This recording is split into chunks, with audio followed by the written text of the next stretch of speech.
Este es un video para que comprendas la relación entre la filosofía y la literatura.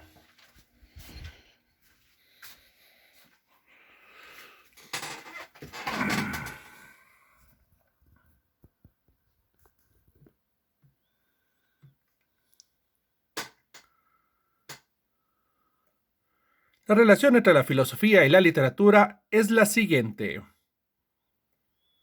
Primero vamos a ver los conceptos de cada una de las ciencias para ver en dónde se pueden juntar o relacionar. Podemos decir que la filosofía se le considera como la madre de todas las ciencias, porque en ella se manifiesta la duda como principio de toda investigación. ¿A qué me refiero con la duda? Con la interrogación, con la pregunta. El hecho de preguntar, el hecho de consultar, es el primer principio filosófico para poder comenzar de ahí cualquier investigación o cualquier ley que vayamos en este caso, a comprobar. René Descartes, un filósofo, decía lo siguiente: para investigar la verdad es preciso dudar, en cuanto sea posible, de todas las cosas. El principio de decir, esto que estamos haciendo es real, esto que estamos haciendo estamos en este mundo, ese es el comienzo de todo lo que podemos preguntar, o podemos preguntar para poder de ahí sacar teorías y principios filosóficos. De ahí es lo que viene esta ciencia. Literatura. La literatura se le considera el arte de las letras. ¿Por qué podemos decir que es un arte? Porque utiliza figuras literarias. Las figuras literarias son recursos retóricos que también sirven para la reflexión filosófica. El recurso retórico más utilizado, en este caso que tendría relaciones, es la pregunta retórica. Habíamos dicho que el tema de la duda es lo que comienza las investigaciones. Si yo en la literatura expreso una pregunta retórica, no es para que se responda, sino para reflexionar sobre el tema. La primera clasificación de los géneros literarios la realizó Aristóteles. Como saben, Aristóteles es un filósofo y él hizo la clasificación en género épico, lírico y dramatúrgico. Las publicaciones filosóficas se consideran literatura científica. En estas tres partes encontramos ya la primera relación entre literatura y filosofía. Pero entendamos cuál es el origen de esta filosofía. Un sofisma es una teoría que no es comprobada mediante un principio filosófico. Recuerden que los primeros filósofos son considerados sofistas, es decir, comenzaron a pensar en esa duda filosófica, pero no llegaron a demostrar cada una de sus leyes. Entonces, quedaron solo como sofistas.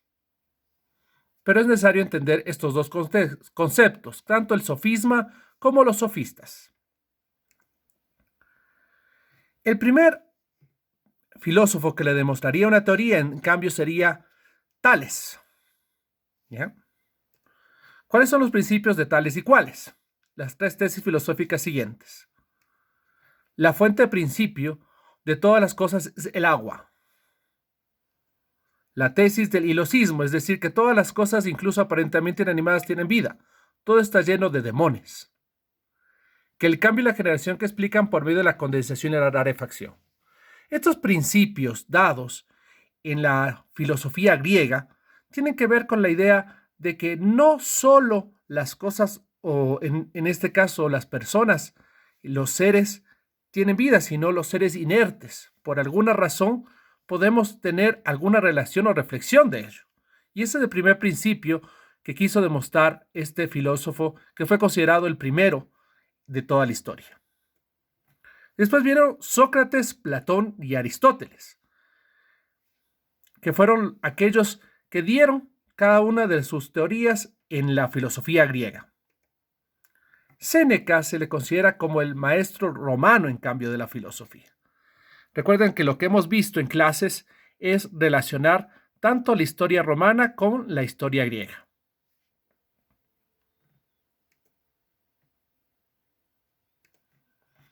Para entender filosofía hay que entender un principio de Hegel. Hegel es uno de los filósofos, en este caso austriaco, que explicaba en el asunto el tema de la dialéctica. ¿Qué es la dialéctica? La independencia del hombre consiste en esto, en el que sabe determinar. Genial paradoja. Tanto conocemos nuestras limitaciones y por eso es que somos libres.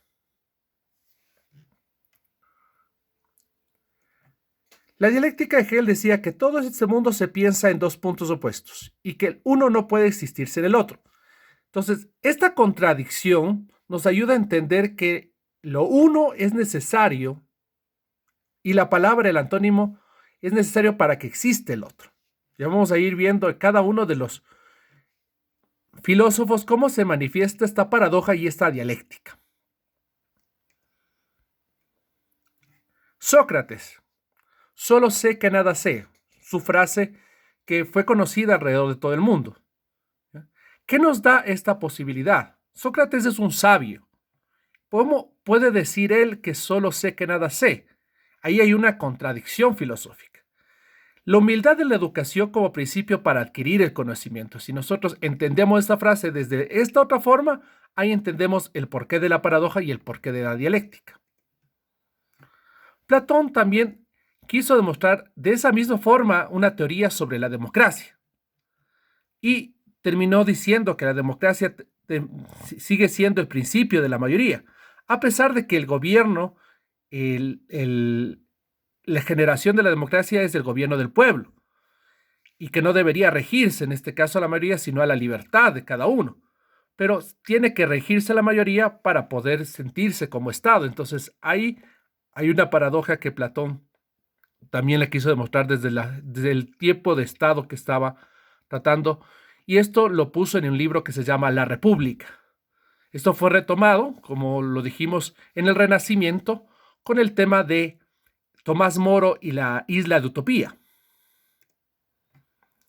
Aristóteles, el otro filósofo, fue en este caso, tanto con los principios de Platón y Sócrates, porque fueron sus antecesores y además fue discípulo él de Platón, fue el que educó al más grande emperador griego de todos los tiempos, se llama Alejandro Magno. Alejandro Magno fue emperador casi desde los 16 años. Ahí enfrentó sus primeras batallas y a los 20 ya pudo ejercer, en este caso, el gobierno. Fue instruido por Aristóteles desde los 12 años. Séneca estudió el principio de la vida, pero aquel principio de la vida desde la muerte, como suena totalmente contradictorio. Él decía que solo en el momento en que estamos cerca de la muerte entendemos la sabiduría de la vida. Y por eso es que se da esa contradicción. Descartes manifestamos también la duda filosófica como contradicción. Marx manifiesta el mercado y el capital. Y el filósofo alemán Friedrich Nietzsche piensa en ese más allá del bien y del mal. Entonces todo se demuestra mediante esta paradoja filosófica que está dada en el principio de la dialéctica de Hegel.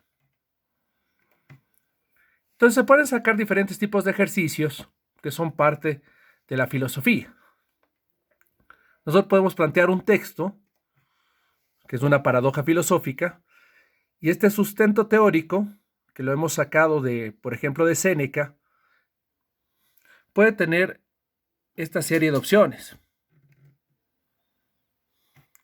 La duración de la vida depende del tiempo. La duración de la vida depende del cómo utilicemos. La duración de la vida es relativa, ya que el tiempo es relativo. La duración de la vida se disfruta más en cuanto satisfacemos la avaricia. Según la lectura, ¿para qué nos quejamos de la naturaleza? Pues ella se hubo con nosotros benignamente. Larga es la vida si la sabemos aprovechar. A uno detiene insaciable la avaricia, otra cuidadosa diligencia de los inútiles trabajos. Uno entrega el vino, otro la ociosidad del torpeza y otra la fatiga de la ambición. Pendiente siempre de los ajenos pareceres, a unos de ellos por diversas tierras y mares desespeñada la codicia de las mercancías con esperanzas de ganancia. A otros atormenta la militar inclinación si jamás quedan advertidos con los ajenos peligros de escarmentados propios. Hay otros que en la veneración no agradecida a sus superiores consumen su edad en la voluntaria servidumbre. A muchos detiene la emulación ajena, fortuna, y el aborrecimiento de la propia. A los otros el constante siempre descontento de liviandad vacilando en varios pareceres. Y hay algunos que agradeciéndose la ocupación de alguno, se dirigen a las carreras de los que hallan los marchitos vocesando de tal manera. Que no dudas la verdad, que en forma del oráculo el mayor de los poetas, pequeña parte de la vida que vimos, porque lo demás y el espacio no vida sino tiempo. En esta parte final es donde se manifiesta la respuesta, que la duración de la vida depende de cómo utilicemos, en este caso, con el tiempo. Opción B.